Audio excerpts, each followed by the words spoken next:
If you disagree with this sentiment, I don't need your business. Just imagine spending $300 million on a movie just to have your lead actress trash it before it even hits theaters. We're talking about Disney's biggest disaster, Snow Woke. Today, we're talking about a movie Disney wishes you'd honestly just ignore and move on because it's such a train wreck to epic proportions, and that's Snow White, or as some are calling it, Snow Woke.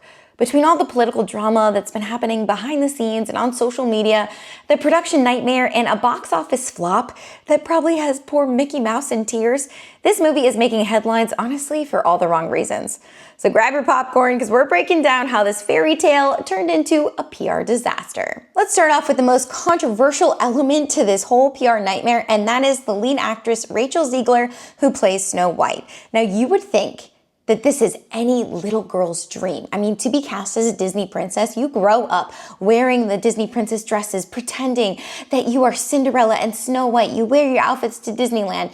So to step into a role like this is absolutely iconic, and any actress who gets to play a Disney princess needs to understand that. I remember when I was invited to audition for the role of Minnie Mouse. I do a lot of voiceovers, and I've done a lot of voiceovers for movies and TV shows, and getting that audition itself was so monumental. It was amazing. But Disney wrote us a little memo that said, please understand the brand that you're representing and the role that you're about to take on, because I'd be voicing Minnie Mouse for, all of eternity until I died and the next person took it on. I didn't end up getting cast for the role, but it was so fun to even be considered to audition, and it was so iconic. So Rachel should have already had that in her mind when taking on this role, but apparently she didn't. Instead of, promoting the movie, Rachel spent all of her time trashing it. She called the original 1937 classic Snow White, quote, weird and, quote, outdated, because in her words, the prince was, quote, a stalker.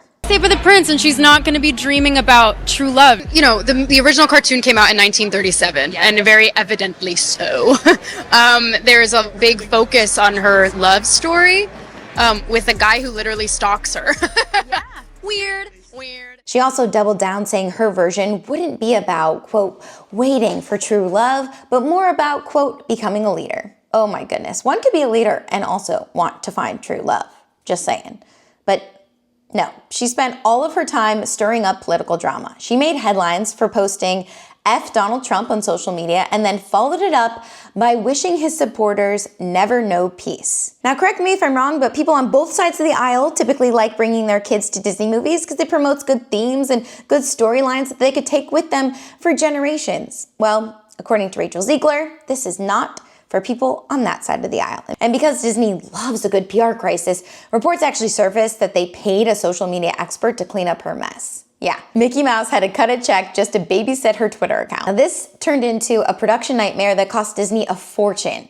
So let's talk about the movie itself. How much did Disney spend to bring this woke vision to life? Oh, just a casual $240 to $270 million. Yep, that's $250 million for a film that nobody asked for. Filming started all the way back in March of 2022 in London, wrapped in July, and then guess what? Disney shelved it for 2 years to fix all of the issues.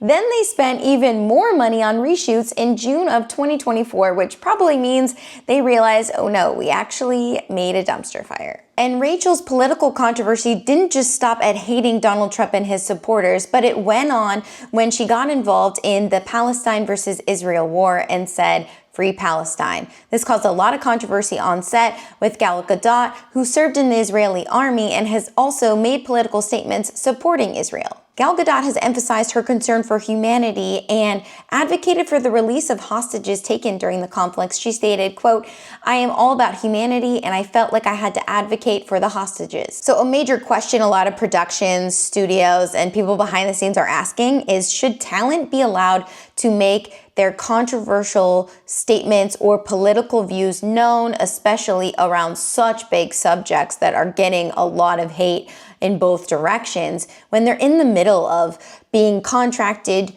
to be in a major box office film, whether it's during production or afterwards promoting the film, because it can really outshadow the film in all of its glory. And not to mention, take away from all the hard work that hundreds of people have put in and hundreds of millions of dollars in order to get these movies to even get to the box office. Rachel went on in another social media clip to say that if you don't vote for Kamala, I don't need your business. But Rachel, it's not just your business. This isn't just your social media account that you're asking followers to follow you. It's a major box office film with hundreds of people attached to it. So by you saying, I don't need your business, you're really telling all of those people that their work doesn't deserve to be recognized and they don't deserve to make money off of it.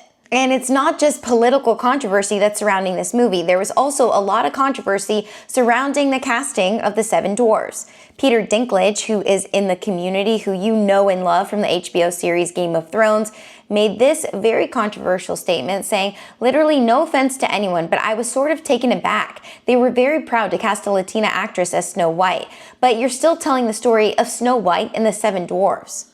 Take a step back and look at what you're doing. It makes no sense to me. You're progressive in one way, but you're still making that effing backward story about seven dwarves living in a cave together. Have I done nothing to advance the cause from my soapbox? I guess I'm not loud enough. So Disney took this into great consideration because they want to make sure that they're not promoting something that would tear down a specific community. So Disney announced plans to take a, quote, different approach by consulting members of the dwarfism community so as not to reinforce stereotypes that they've been doing since 1937. But this caused controversy and outbreak from the dwarfism community, who felt differently than Peter Dinklage and said there aren't many opportunities for us in the first place, and now you're taking away roles from our actors, including Jason Weeman-Acuna, who criticized Disney for not casting dwarf actors, stating, quote, you're replacing jobs that people could have had as little people. And the numbers don't lie. All of this mess turned into a box office disaster when the audience said, nah, we're good. Snow White finally hit theaters on March 21st, 2025, and Disney was probably hoping for a Little Mermaid style comeback, but instead it totally belly flopped. Opening weekend,